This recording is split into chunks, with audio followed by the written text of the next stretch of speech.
Assalamualaikum warahmatullahi wabarakatuh. Perkenalkan, nama saya Rismayanti, saya dari kelas 11 MIPA 2, asal sekolah dari SMA Negeri 1 Maja. Di sini saya akan membuat rancangan praktikum berupa mekanisme transfer pada membran sel, yaitu difusi dan osmosis. Yang pertama, saya akan membuat rancangan praktikum berupa transfer difusi. Sebelumnya, kita harus mengetahui dahulu apa itu difusi. Difusi adalah peristiwa mengalirnya atau berpindahnya suatu zat dalam pelarut dari bagian berkonsentrasi tinggi ke bagian yang berkonsentrasi rendah. Tujuan dari praktikum yang pertama adalah membuktikan proses difusi melalui teh celup. Di sini saya sudah menyiapkan alat dan bahan praktikum difusi. Yang pertama, saya punya 2 gelas air, yang sebelah kanan air biasa dan yang sebelah kiri air panas. Yang kedua, saya mempunyai 2 buah teh celup yang digunakan dalam praktikum difusi. Kita langsung saja ke prakteknya. Pertama-tama, kita akan menyelupkan 2 buah teh celup kepada masing-masing gelas, dan 1 ke air panas dan 1 air biasa. Setelah itu kita nunggu 20 menit. Sebelum 20 menit saya akan cek kembali. Ini hasil dari 10 menit.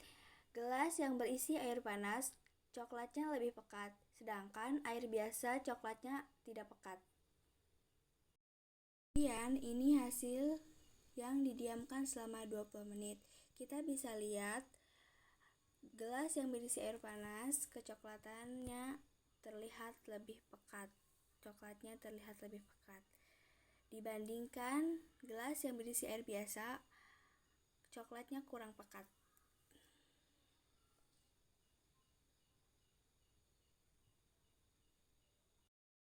Setelah mengamati percobaan difusi, kesimpulannya dari proses difusi yang selama mempengaruhi adalah suhu. Jika suhu yang digunakan lebih tinggi, maka proses difusi semakin cepat.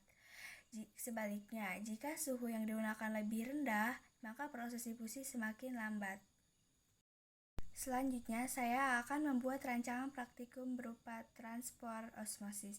Sebelumnya, kita harus mengetahui dulu apa itu osmosis. Osmosis adalah perpindahan molekul cairan melalui selaput semi-permeabel selektif dari anggota yang lebih encer ke anggota yang lebih pekat. Saya sudah menyiapkan alat dan bahannya. Yang pertama ada 2 gelas air, dan yang kedua ada sedikit garam, dan yang ketiga ada kentang yang sudah dipotong, dan sendok sebagai alat pengaduk. Langsung saja kita ke cara kerjanya.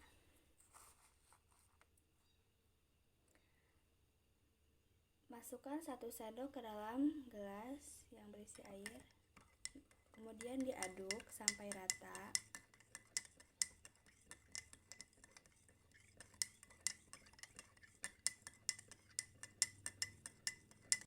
Lalu kita akan memasukkan kentang yang tadi ke dalam gelas air yang berisi garam dan yang tidak diisi garam.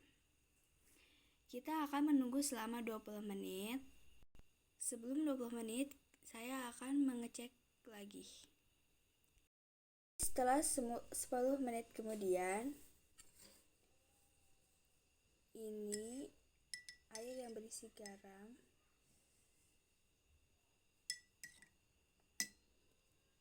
dan ini air yang tidak berisi garam.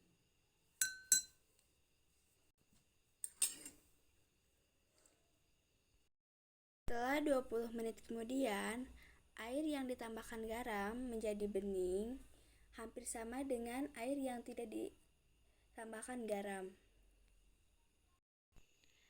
Kentang yang dilarutkan ke air yang ditambahkan garam menjadi lebih lunak.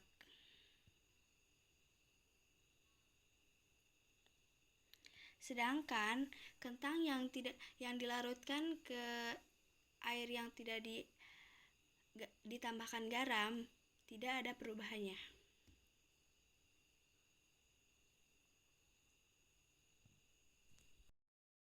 Setelah mengamati percobaan osmosis, kesimpulannya yaitu karena adanya zat pelarut ke dalam kentang tersebut sehingga kentang menjadi lebih lunak. Terima kasih telah menonton video saya. Kurang lebihnya mohon maaf. Assalamualaikum warahmatullahi wabarakatuh.